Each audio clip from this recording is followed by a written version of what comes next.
আমার প্রিয় ছাত্রছাত্রীরা, আশা করি তোমরা সবাই ভালো আছো। আজকে তোমাদের সঙ্গে যে বিষয়টি নিয়ে আলোচনা করব সেটা হলো সাঁতরা পাবলিকেশনের যে দশম শ্রেণীর যে জীবনবিজ্ঞান বইটি আছে, সেই জীবনবিজ্ঞান বইয়ের তৃতীয় অধ্যায় বংশগতি ও কয়েকটি সাধারণ জিনগত রোগ। এখান থেকে যে হাতে কলমে যে প্রশ্নগুলি আছে, সেই হাতে কলমে যে প্রশ্নগুলির ১ নম্বরের যে প্রশ্নগুলি সমস্তটাই আমি কিন্তু তোমাদের সামনে সলভ করে দিচ্ছি।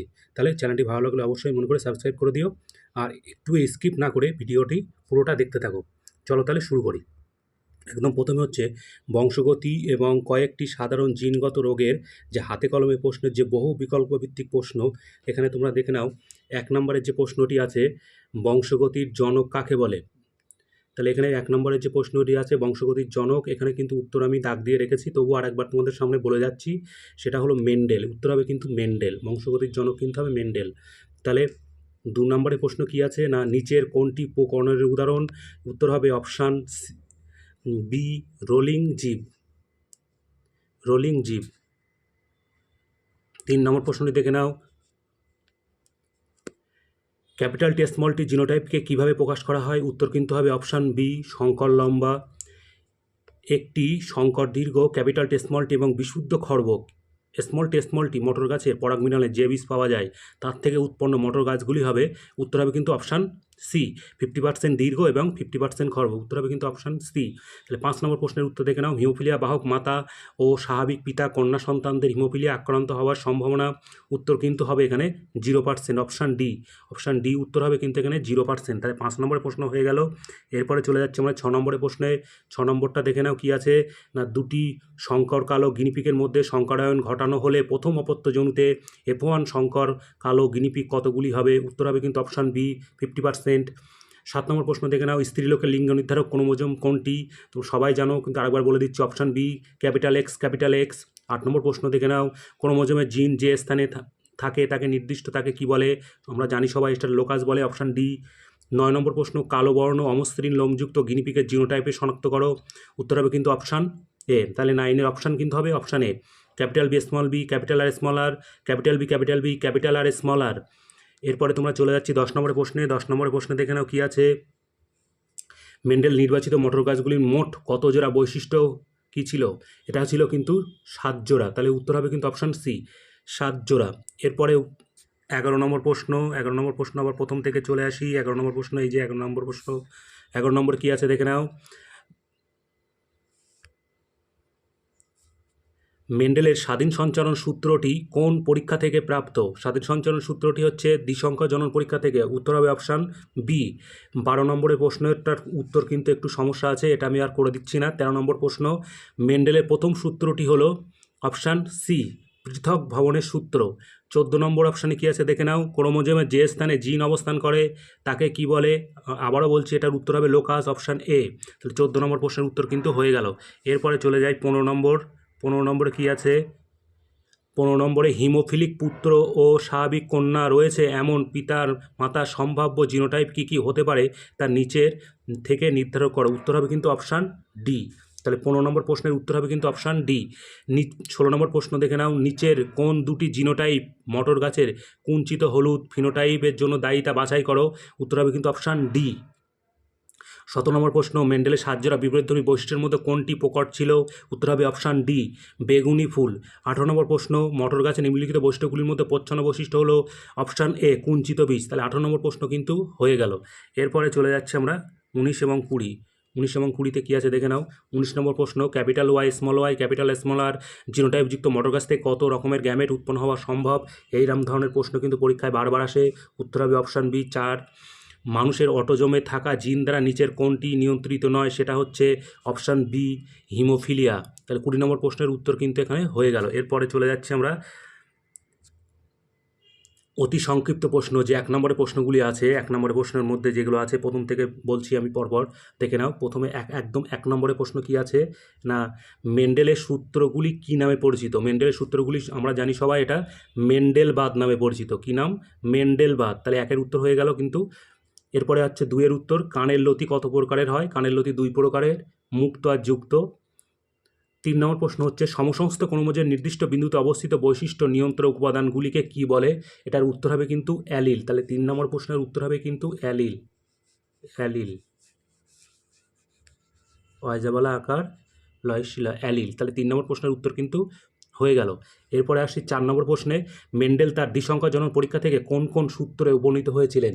এখানে কিন্তু দ্বিসংখ্যা জনন পরীক্ষার জন্য যে সূত্র উপনীত হয়েছিলেন সেটা হচ্ছে স্বাধীন বন্টনের সূত্র বা স্বাধীন সঞ্চালন সূত্র। তাহলে 4 নম্বর প্রশ্নের উত্তর হয়ে গেল। এরপরে চলে যাচ্ছে আমরা 5 নম্বর প্রশ্নে, ক্যাপিটাল টি স্মল টির ফিনোটাইপকে কী হবে। ফিনোটাইপ বাহ্যিক বৈশিষ্ট্য, তাহলে ফিনোটাইপ হবে এটা শঙ্কর লম্বা। শঙ্কর লম্বা কী হবে, শঙ্কর লম্বা। শঙ্কর লম্বা, শঙ্কর লম্বা। 6 নম্বর প্রশ্ন কি আছে, capital B capital R small R এর ফিনোটাইপ কী হবে। উত্তর হবে কিন্তু হবে কালো কর্কশ। কালো, কালো কর্কশ, কালো কর্কশ। 6 নম্বর প্রশ্ন উত্তর হয়ে গেল। এরপরে 7 নম্বর প্রশ্ন, ক্যাপিটাল বি ক্যাপিটাল স্মল আর থেকে কত প্রকার গ্যামেট সৃষ্টি হবে। এটা কিন্তু উত্তর হবে 4 প্রকারের। 4 প্রকারের কিন্তু গ্যামেট এখান থেকে তৈরি করা যাবে। 7 নম্বর হয়ে গেল। এরপর 8 নম্বর, একসংখ্যা জনন পরীক্ষায় 3:1 অনুপাতকে কি বলে। এটাকে আমরা বলি ফিনোটাইপের অনুপাত। তাই 8 নম্বরে উত্তর হবে ফিনোটাইপের অনুপাত 8 নম্বরে। এরপরে আসছি আমরা 9 নম্বরে।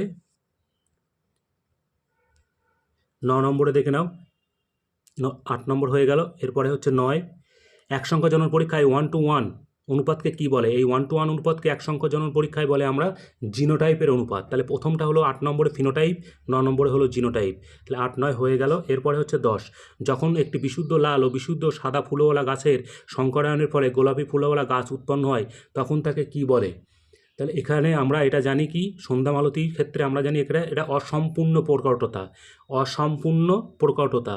তাহলে 10 নম্বরে উত্তর হবে কিন্তু অসম্পূর্ণ প্রকটতা। এরপরে আসছি 11 নম্বরে, মেন্ডেলের সাফল্য লাভের একটি কারণ। মেন্ডেলের সাফল্য লাভের অনেকগুলো কারণ আছে, তার মধ্যে একটি কারণ হচ্ছে যে মেন্ডেল যে চারিত্রিক বৈশিষ্ট্যগুলো নিয়েছিলেন সবগুলোই কিন্তু বিশুদ্ধ। মানে বিশুদ্ধ চারিত্রিক বৈশিষ্ট্য কিন্তু মেন্ডেল নিয়েছিলেন, বিশুদ্ধ। বিশুদ্ধ কথাটা কিন্তু লিখতে হবে। তাহলে 11 নম্বর প্রশ্ন হয়ে গেল। এরপরে আসছি 12 নম্বর প্রশ্ন, মেন্ডেলের নির্বাচিত বৈশিষ্ট্য মোট কত জোড়া ছিল। এটা তো সবাই জানে 7 জোড়া ছিল, 7 জোড়া। এর পরের প্রশ্ন চলে যাচ্ছি 13 নম্বর প্রশ্ন। 13 নম্বর প্রশ্নে কি আছে, একটি বিশুদ্ধ লম্বা ও বিশুদ্ধ বেটে মটর গাছের সংকরায়নের ফলে প্রথম অপত্য কী রকমের উদ্ভিদ সৃষ্টি হবে। যেটা সৃষ্টি হবে সেটা হলো সব হবে শঙ্কর লম্বা। শঙ্কর লম্বা, শঙ্কর, শঙ্কর লম্বা তৈরি হবে কিন্তু শঙ্কর লম্বা। এরপরে হচ্ছে 14 নম্বর প্রশ্ন, প্রকটতার সূত্র বলতে কি বোঝায়। প্রকটতার সূত্র হচ্ছে প্রকট বৈশিষ্ট্য এবং প্রচ্ছন্ন বৈশিষ্ট্য জন্যই আমরা বলতে পারি এটাকে প্রকটতার সূত্র। তাহলে প্রকট বৈশিষ্ট্য প্রচ্ছন্ন বৈশিষ্ট্য কাকে বলে লিখলে সেটাকে আমরা প্রকটতার সূত্র কিন্তু বলতে পারবো। এরপরে হচ্ছে 15 নম্বর, সংকরায়ন পরীক্ষায় 1:1 অনুপাতকে কি বলে। এটাকে আমরা জানি কি একসংখ্যার জনন পরীক্ষার জিনোটাইপের অনুপাতকে আমরা 1:1 বলে থাকি। 16 নম্বর প্রশ্ন দেখে নাও, সুস্থ মানুষের মধ্যে দেখা যায় এমন একটি বংশানুক্রমিকভাবে সঞ্চারিত প্রকরণের উদাহরণ হলো রোলিং জিভস। এটা কিন্তু সুস্থ মানুষের মধ্যে দেখা যায়, কিংবা স্বাভাবিক জীব, রোলিং জীব বা স্বাভাবিক, রোলিং, রোলিং জীব, রোলিং জীব। 16 নম্বর হয়ে গেল। এরপরে 17 নম্বর, কেবলমাত্র হোমোজাইগাস অবস্থায় হিমোফিলিয়া রোগের প্রকাশ ঘটার কারণ কি। কারণ হচ্ছে হোমোজাইগাস অবস্থা বলতে আমরা জানি কি না, এখানে এক্স ক্রোমোজোম বাহিত রোগ এই হিমোফিলিয়া। হিমোফিলিয়া একটি এক্স ক্রোমোজোম বাহিত জিনগত রোগ, তার কারণে হোমোজাইগাস অবস্থায় কিন্তু এই রোগের প্রকাশ ঘটার সম্ভাবনা থাকে। তাহলে 17 নম্বর প্রশ্নের উত্তর হয়ে গেল। এরপরে হচ্ছে 18 নম্বর প্রশ্ন, একটি বংশগত রোগের উদাহরণ দাও যা অটোজম ঘটিত। বংশগত রোগ যা অটোজম ঘটিত কি জানি, যার থ্যালাসেমিয়া, থ্যালাসেমিয়া, সেমিয়া, থ্যালাসেমিয়া। এরপরে 19 নম্বর প্রশ্ন, একটি বংশগত রোগের উদাহরণ যা সেক্স ক্রোমোজোম ঘটিত, এটা কি হবে, হিমোফিলিয়া। এটা 19 নম্বর প্রশ্নের উত্তর হবে হিমোফিলিয়া। 20 নম্বর প্রশ্নের উত্তর হবে থ্যালাসেমিয়া কত রকমের। থ্যালাসেমিয়া হচ্ছে 2 রকমের, আলফা থ্যালাসেমিয়া আর বিটা থ্যালাসেমিয়া। থ্যালাসেমিয়া 2 রকমের, 19 নম্বর প্রশ্ন, 20 নম্বর প্রশ্ন হয়ে যাচ্ছে। এরপরে আসছি 21 নম্বর প্রশ্ন, রাজকীয় হিমোফিলিয়া কোন পরিবারে দেখা যায়? মহারানী ভিক্টোরিয়ার পরিবারে কিন্তু রাজকীয় হিমোফিলিয়া দেখা যায়। তাহলে 21 নম্বর হয়ে গেল। 22, কেবলমাত্র হোমোজাইগাস অবস্থায় হিমোফিলিয়া রোগের প্রকাশ ঘটার কারণ কি? একই উত্তর আবারও বলছি, কারণ এটা এক্স ক্রোমোজোম বাহিত হিমোফিলিয়া, এক্স ক্রোমোজোম বাহিত রোগ, তার জন্য এটা হোমোজাইগাস অবস্থায় প্রকাশ ঘটে। এরপরে আসছি 23 নম্বর, থ্যালাসেমিয়া রোগের জন্য কোন জিন মানুষের কোন ধরনের ক্রোমোজোম বহন করে? এটা অটোজোম বাহিত। 23 নম্বর প্রশ্নের উত্তর হবে অটোজোম বাহিত জিন কিন্তু এই ক্রোমোজোমটা বহন করে। তাহলে 23 হয়ে গেল। এরপরে আমরা আসছি 24 নম্বর প্রশ্নে। 24 নম্বর প্রশ্নে কী আছে দেখো, একটি স্বাভাবিক হিমোফিলিয়া বাহক মহিলার সঙ্গে স্বাভাবিক পুরুষের বিবাহ হলে তাদের পুত্রদের হিমোফিলিয়া হওয়ার সম্ভাবনা, আমরা যদি হিসাব করি তাহলে মোট সন্তানের মধ্যে তাহলে থাকছে কি 50% হবে, কিন্তু 50% হবে স্বাভাবিক, 50% হবে স্বাভাবিক, 25% হবে তাদের মধ্যে কিন্তু বাহক, আর 25% হবে কিন্তু আক্রান্ত। তাহলে উত্তরটা আমি আরেকবার বলছি, 50% হবে স্বাভাবিক সন্তান, 25% হবে বাহক সন্তান, 25% হবে আক্রান্ত সন্তান। 24 নম্বরের কিন্তু প্রশ্নের উত্তর হয়ে গেল। এরপরে আসছি 25 নম্বর, দ্বিসংখ্য জনন পরীক্ষা এপ্রিজনুতে উৎপন্ন সংকর উদ্ভিদ ক্যাপিটাল ওয়াই স্মল থেকে সম্ভাব্য গ্যামেটগুলি কি কি হতে পারে? সম্ভাব্য গ্যামেটগুলি কিন্তু হতে পারে, এখানে পরপর আমি লিখে যাচ্ছি। প্রথমে হবে ক্যাপিটাল ওয়াই ক্যাপিটাল আর, তারপরে হবে ক্যাপিটাল ওয়াই স্মল আর, তারপরে হবে স্মল ওয়াই ক্যাপিটাল আর, তারপরে হবে হচ্ছে স্মল ওয়াই স্মল আর। তাহলে মোট 4টে কিন্তু গ্যামেট এখান থেকে তৈরি হবে, সব কটাই কিন্তু আমি পরপর লিখে দিয়েছি 25 নম্বরের প্রশ্নে। 25 নম্বরের প্রশ্নটা কিন্তু বেশ ইম্পর্টেন্ট। 25 নম্বরটা হয়ে গেল। এরপরে আমরা আসছি 26, মানুষের ক্ষেত্রে সন্তানের লিঙ্গ কিভাবে নির্ধারণ করা হয় তা একটি ক্রসের সাহায্যে দেখাও। এটা কিন্তু তোমাদের বইতে আছে, তোমরা এটা বইতে ভালো করে এই ক্রসটা দেখে নেবে, এখানে কিন্তু সেটা বলে দেওয়া সম্ভব না। এই প্রশ্নটা কিন্তু 2 নম্বরের জন্য আসবে, এটা কিন্তু 1 নম্বরের জন্য কোনো মতেই সম্ভব না। এই প্রশ্নটা কিন্তু 2 নম্বরের জন্যে, 26 নম্বরের প্রশ্নটা কিন্তু 2 নম্বরের জন্য আসে, 1 নম্বরে কিন্তু ওই উত্তরটা 1 নম্বরের জন্যে না। তাহলে 26 হয়ে গেল। এরপরে আসছি আমরা 27, মেন্ডেলের সূত্রের প্রথম একটি ব্যতিক্রমটা আমরা জানি কি, সন্ধ্যামালতী উদ্ভিদের ক্ষেত্রে বা স্ন্যাপড্রাগনের ক্ষেত্রে, এই দুটোর ক্ষেত্রে কিন্তু বললেই হবে। অসম্পূর্ণ প্রকটতার যে উদাহরণ সেটা কিন্তু এখানে বললেই হবে। তাহলে এরপরে 27 হয়ে গেল। এরপরে 28, কোন রোগকে ক্রিসমাস ডিজিজ বলে? সাধারণত হিমোফিলিয়া বিকে ক্রিসমাস ডিজিজ বলে।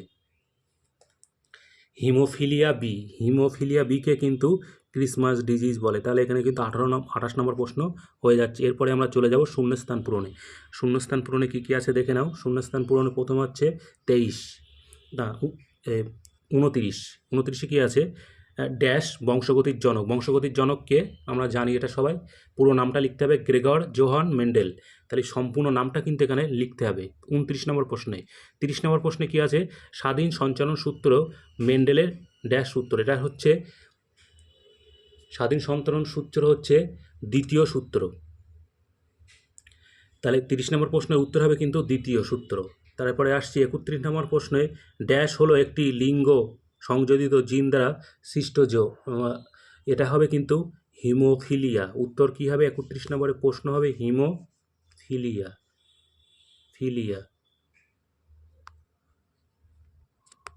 এটার উত্তর হবে কিন্তু হিমোফিলিয়া। তাহলে 31 হয়ে গেল।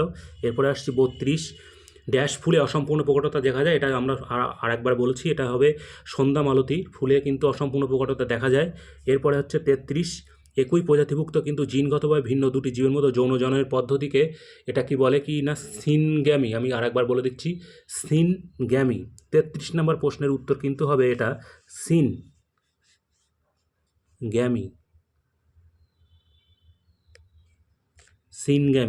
33 নম্বর প্রশ্নের উত্তর কিন্তু ওটা হবে সিনগ্যামি। এরপরে আসছি 34 নম্বর, মানুষের পপুলেশনে এক্স ক্রোমোজোম বাহিত প্রচ্ছন্ন জিনগঠিত রোগ হচ্ছে, আমরা বলতে পারি হিমোফিলিয়া বা বর্ণাঢ্যতা, যে কোনো একটা কিন্তু বললেই হবে। 34 নম্বর প্রশ্নের জন্য বলছি।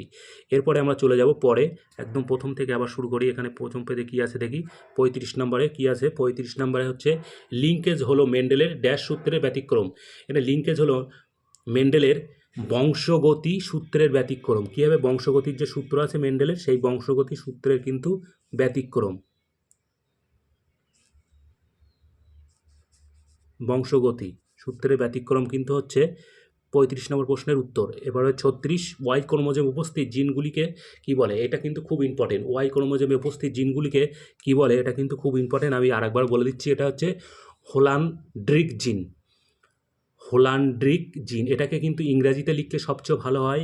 ইংরাজিতে যদি লিখে হবে HOLAN, হোলান্ড্রিক, DRIC, এই হোলান্ড্রিক, এটা কিন্তু এখানে আই আছে, হোলান্ড্রিক জিন। এখানে কিন্তু 36 নম্বর প্রশ্নের উত্তর হবে জিন, GENE। এই 36 নম্বর প্রশ্নের উত্তর কিন্তু হবে হোলান্ড্রিক জিন। এটা কিন্তু তোমরা বইতে পাবে না, সহায়িকা বইতে তোমরা কিন্তু এটার উত্তর পেয়ে যাবে। 36 নম্বর প্রশ্ন হয়ে গেল। এরপরে আসছি আমরা 37-এ। সত্য মিথ্যা কী কী আছে পরপর আমি বলে যাচ্ছি। সত্য মিথ্যা 37, হিমোফিলিয়া রোগে রক্ততঞ্চন ঘটে না। এটা কিন্তু সত্য। হিমোফিলিয়া রোগে কিন্তু রক্ততঞ্চন ঘটে না, এটা কিন্তু একদম সত্য।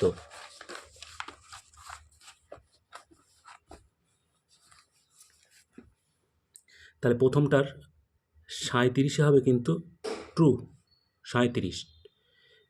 এরপরে আসছি আমরা কি 38-এ মানুষের ডিম্বাণুতে লিঙ্গানুদ্ধারক একজোড়া সেক্স ক্রোমোজোম থাকে।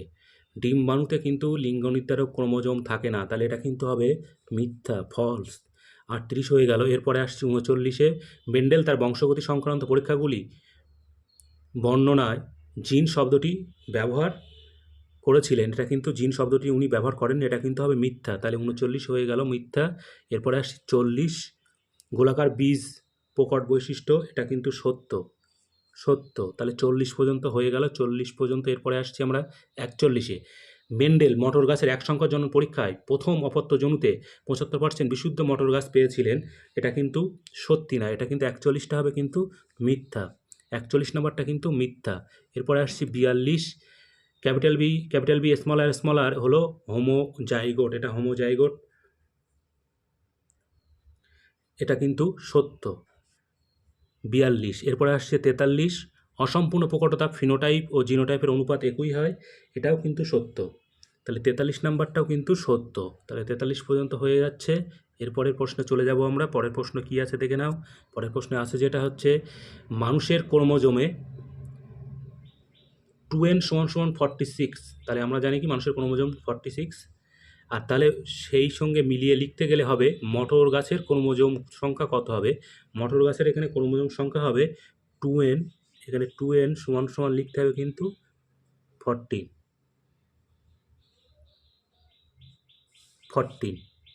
2n = কিন্তু লিখতে হবে 14। তাহলে 44 নম্বর প্রশ্নর কিন্তু উত্তর হয়ে গেল। এরপরে আসছে আমরা 45 নম্বর। কাণ্ডের দৈর্ঘ্য বেটে ফুলের অবস্থান, তাহলে কী হবে? এই কাণ্ডের দৈর্ঘ্য বেটে, এটা কিন্তু প্রচ্ছন্ন বৈশিষ্ট্য। তাহলে ফুলের অবস্থানে প্রচ্ছন্ন বৈশিষ্ট্য কী আছে জানি আমরা? শীর্ষস্থ।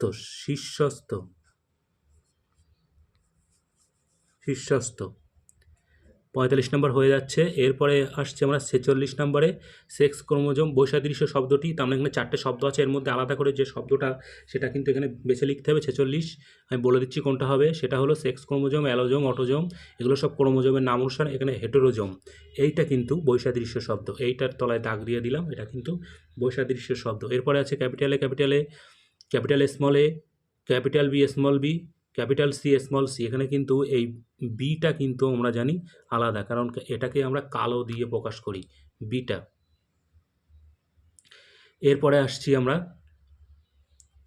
48 নম্বরে প্রশ্ন। 48 নম্বরে কি আছে না, একটা শব্দ অন্য 3টে শব্দের সঙ্গে রিলেটেড। তাহলে 48 নম্বর প্রশ্নে কি আছে দেখে নাও। 48 নম্বর প্রশ্ন, পৃথক ভ্রমণের সূত্র, মেন্ডেলবাদ, স্বাধীন বিন্যাসের সূত্র, প্রকটতার সূত্র।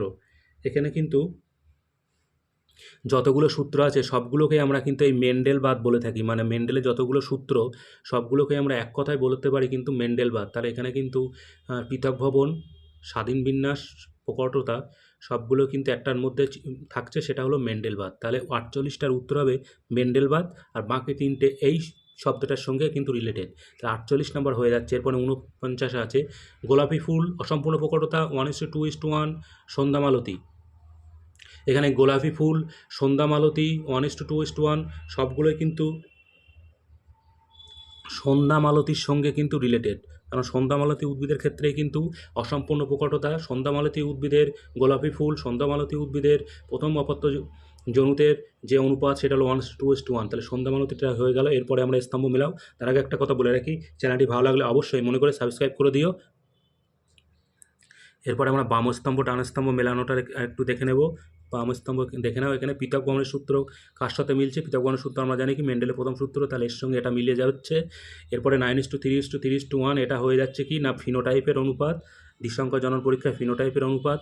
আর গোলাপি ফুল আমরা জানি কি অসম্পূর্ণ প্রকটতা, গোলাপি ফুল অসম্পূর্ণ প্রকটতা। চ্যানেলটি ভালো লাগলে অবশ্যই মনে করে সাবস্ক্রাইব করে দিও।